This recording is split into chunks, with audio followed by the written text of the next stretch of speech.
just really proud of the guys and their effort. And I think start to finish, they executed the game plan that we wanted. Just very few hiccups.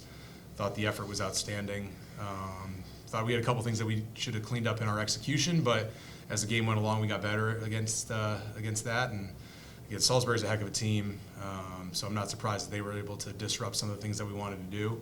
But overall, very pleased with our guys and what they did. Obviously, the zone defense kind of stood out there.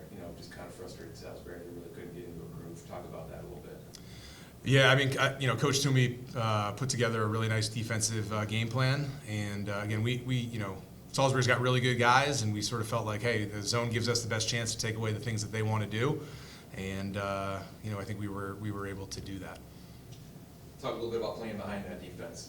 They were giving you some pretty good balls to see and save. You know what I mean? So talk about that a little bit. Yeah, I mean, they were just giving me the shots that I want to see, the shots that I know I can save, and got a great group of defenders in front of me. And when you score 17 goals a game, it takes a lot of pressure off. Sure. You're up 10-5 early. They get back within 2, 11-9, and you go on a 5-0 run and kind of run away. Talk about, was there any adjustment you made during that run or anything like that to kind of put some space in between you and Salisbury? Not really. I mean, just sort of sticking to what we do, and just trusting that there's times when the offense is going to take care of the defense, and there's times when the defense is going to take care of the offense, and just have faith in that, and not getting too high or too low emotionally, and we had full confidence in our guys that even if it got close, that we were just going to do the little things that were going to allow us to be successful. Right. I think you guys were 21-21 clear.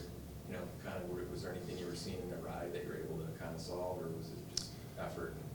Yeah, that was something that we emphasized this week.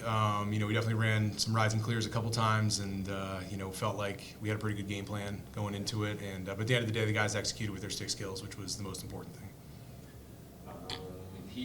Was the heat a factor out there, or are you just kind of zoned in on what's going on? You don't think about it. Yeah, in the beginning it feels a little hot, but once the adrenaline's pumping, you kind of just push it to the back of your head, and you're just playing. Talk a little bit about tomorrow. You're playing RAT. Obviously, a little pretty familiar with them from last year. Kind of talk about what you're looking for tomorrow. Yeah, just got to just us versus us. Like, we just got to play our game, stay composed, and do all the little things right. We should come up. Coach, same question. Yeah, RIT is an immensely talented team, and if not that we bet, because we don't, but I would probably take the over. But yeah, I mean, it's just so much respect for them and their program and Coach Kuhn and what he's done. So we'll try and get the guys ice on their legs as best we can, and quick turnaround, and just try and execute as best we can against a really talented group tomorrow. Hey, congratulations to Tufts on a tremendous season. They were a little bit better than we were today.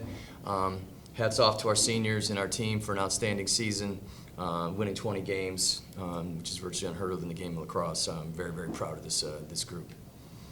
Coach, talk a little bit about that zone. Obviously, frustrated you a little bit there.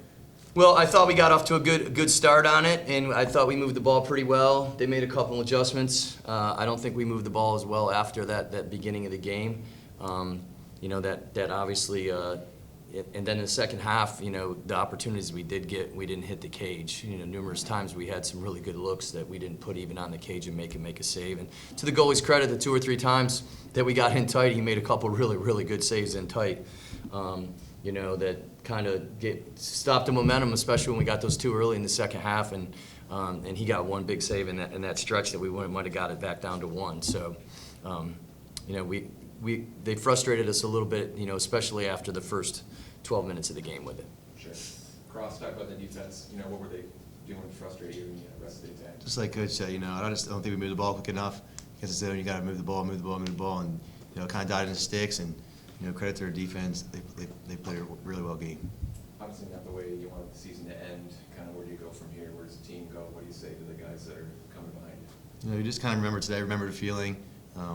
Just never let a day get away. Keep working, and next year for the guys coming back, you always have that feeling in your gut, make you work a little bit harder, and just get ready to go next season. Coach, same question. Where do you go from here?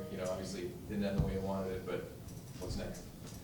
Well, I would say to you that it's probably the same thing it's been for the last 34 years. I don't know how long you've been in RIT, but I think that we're always in the same sentence. We're talking about winning the national championship. And I don't think it'll be any different next year with, the entire defense returning and depending on who returns on offense, a tremendous offense returning too. And a goalie that really is only a freshman. So there's a lot of really good pluses, and hopefully a couple guys are going to stick around to finish up some master's degrees that is going to allow us to make another run next year.